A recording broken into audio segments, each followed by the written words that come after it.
No one was more disappointed in the performance of the federal government during the 1880s than farmers. They were isolated and were suffering a long economic decline and felt obsolete. They were well aware of the problems of the modern economy and wanted the government to fix them. The result of this was the emergence of one of the most powerful political protest movements in American history called populism.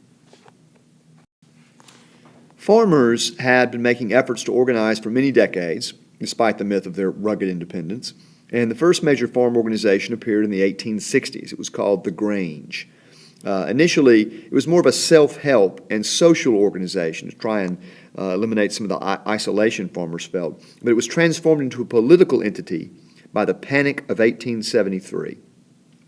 After the Civil War, a very minor Department of Agriculture figure named Oliver H. Kelly toured the South and was appalled by the isolation, the drabness, and the poverty of rural life.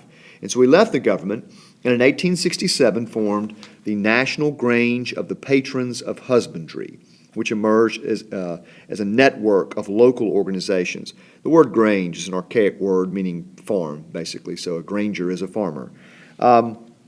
At first, the Grange sought to promote the newest agricultural techniques and relieve the loneliness of rural life. They had secret rites, like a fraternal organization. The Panic of 1873, which was a major financial panic which caused a huge depression, it caused also a major decline in farm prices, and membership grew rapidly. The farmers were looking for support for each other. And so by 1875, there were over 800,000 members in 20,000 separate lodges. Naturally, it was strongest in the South and the Midwest because that's where the farms were. In the Midwest, the Grange turned to economic versus social possibilities. They formed cooperatives to cut out the hated middlemen. For instance, rather than deal with the local feed store, they would cooperatively form their own mutually owned feed store. They also urged political cooperation to stop the monopolistic practices of the railroads and warehouses. Throughout the Midwest, on July 4th, 1873, farmers gathered to hear Granger orators read something called the Farmers' Declaration of Independence, called for farmers to free themselves from, quote, the tyranny of monopoly, unquote. Grangers founded lots of cooperative businesses, including manufacturing companies, companies making farm machines and stoves, and they partnered with Montgomery Ward to form retail companies. Most eventually failed due to the operators' inexperience and the hostility of existing businesses. They threatened, remember that big business is getting bigger and more powerful in the Gilded Age. They also sought to elect officials, mostly through existing parties, but also occasionally through independent party labels such as anti-monopoly or reform. At their peak, they managed to control most Midwest legislatures. Their main objectives was to submit railroads to government controls, and so these state legislatures under the control of Grangers would pass laws to regulate the railroads, but as you know, these efforts were thwarted by the courts who said railroads were interstate commerce and that was the domain of the federal government. And finally, a temporary return to agricultural prosperity in the late 1870s paradoxically weakened the organization. People felt like they didn't need it as much. And so by 1880, membership had shrank to 100,000. The successor to the Grange emerged even as the Grange faded. In the South, especially Texas, the so-called Farmers' Alliances emerged as early as 1875, and by 1880 had more than 4 million members.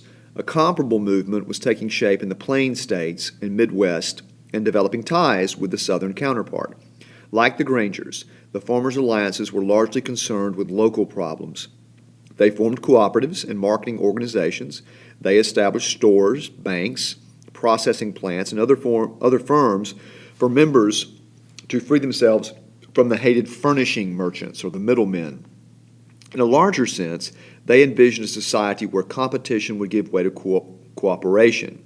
Now, they're talking about mutual neighborly responsibility, not rigid collectivism, not communism, but mutual cooperation. They lambasted the power of the corporations and held up cooperatives as an alternative. Interestingly, women held strong roles in the alliances. Mary Elease was one of their orators. Women voted, they held offices, and this Mary Elease was one of their most powerful orators. She went on to become one of the most popular lecturers they had.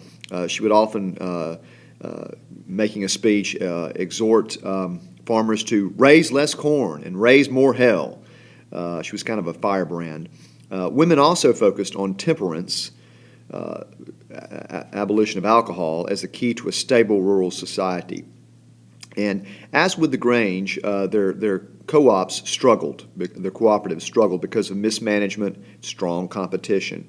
So this led to a new phase at the end of the 1880s, the creation of a national political organization. In 1889, the Southern and Northwestern alliances created a loose merger despite differences.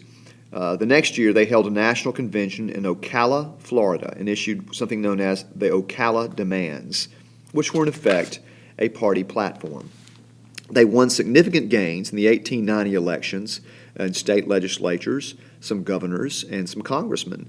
And many of these winners were Democrats who benefited from alliances' endorsements. The dissident farmers were sufficiently encouraged by this electoral performance in 1890 to form their own party, mostly Northwesterners, but also some Southerners. A coalition of these farmers and some of the fading Knights of Labor, representing worker interest, met at a convention in July of 1892 in Omaha, Nebraska, to declare the People's Party. The People's Party is the official name. It's known commonly as the Populist. The election of 1892 demonstrated the power of this idea. They won a lot of state and national positions, and their presidential candidate, James B. Weaver, won over 1 million votes.